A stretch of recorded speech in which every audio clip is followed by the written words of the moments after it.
যদি আমি আপনার মেয়ে হইতাম, আপনি আমাকে যেভাবে কলঙ্কিত করছেন নিজের মেয়ের সাথে করতে পারতেন? আজকে যদি আমার মা বেঁচে থাকতো, কখনো আমার সাথে এরকম করতে পারতো?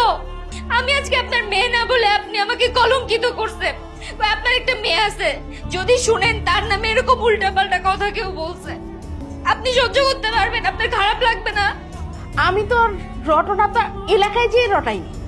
আমি যা করেছি নিতোর জন্য করেছি। আপনি আমার সাথে সেই শুরু থেকে কুকুরের মতো ব্যবহার করে যাচ্ছেন। মানুষ তো একটা কুত্তা পাললেও তার প্রতি মায়া জন্মায়। আমি সেই কুত্তার থেকে অধম যে আমার প্রতি আপনার একটু মায়া কাজ করে না। কাকে কি বলছিস তুই?